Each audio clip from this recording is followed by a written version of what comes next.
Hey, it's me again. It's voice note 29. It's 11:06 p.m. Maybe I am still in the mood of thinking about this scene, and this is why I guess I stayed in 2016. I can remember 2016. It's like every other year was survival mode, and yes, he was. I think he was, even though he was never trying to be at that time the best friend I had never had.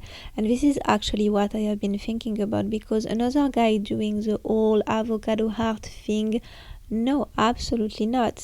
But with him, it was just funny, and I think this is when you know you are winning in life, maybe even at love, because most of the time it's the guy who feels like he has to perform somehow. He has to impress you, he has to say the right things, he has to be a certain version of himself. But with this guy it was different.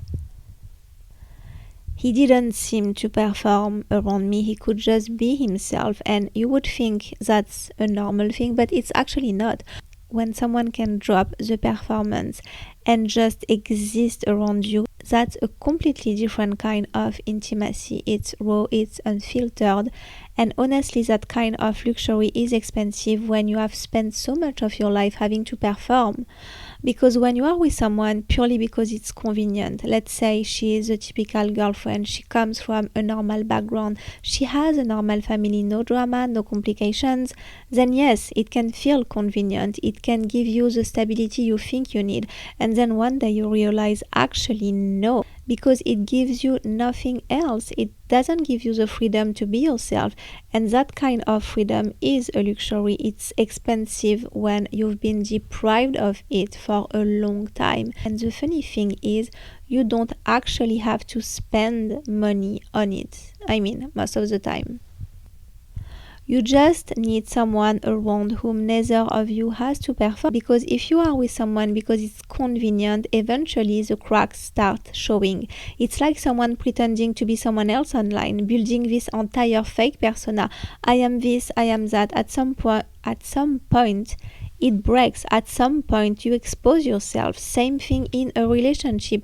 If you can't be yourself, eventually something is going to break. And this is where I think it gets interesting. If you meet someone who feels like your best friend, they are obviously different versions of that. You can have a best friend you are not attracted to at all. That's a completely different story.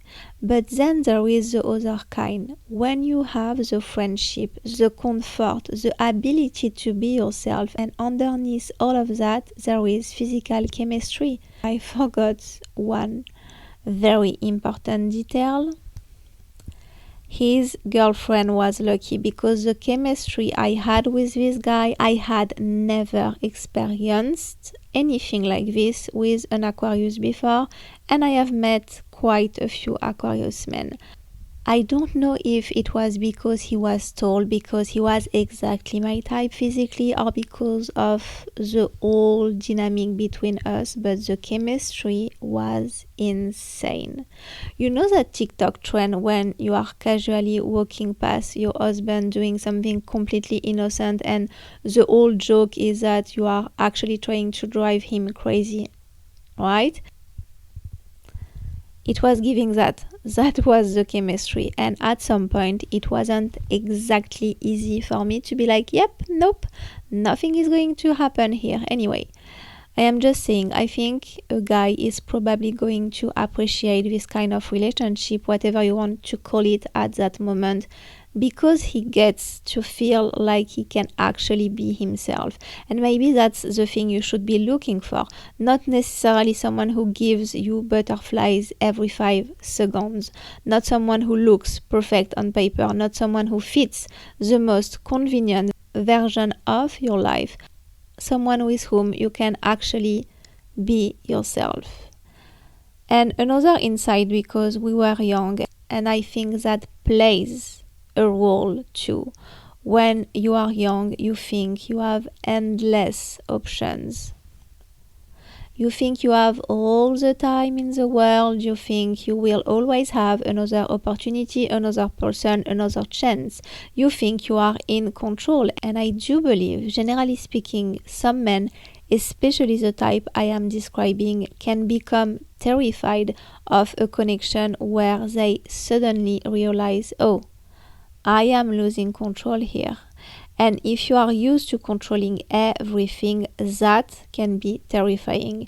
So what do? You self-sabotage. You run, you convince yourself you don't care, you create distance because it feels safer than admitting, hold on, I actually care about this person.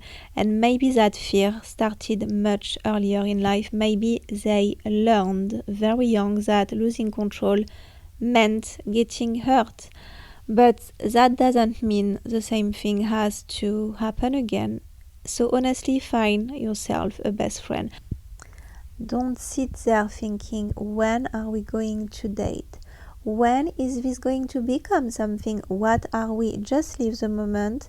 If it feels like a date, great. If it feels like friendship, great. If it feels like something more, let it be something more. You are not waiting for something to happen. You are enjoying the fact that being around this person feels like being with your best friend, while knowing there is something underneath it that makes it different. And honestly, maybe that's the real green flag. Not the avocado heart, not the perfect date, not the grand romantic gesture. It's being around someone who doesn't feel like they have to perform, and knowing that you don't have to either. Anyways, I will talk to you in another voice note I sent to myself. Bye!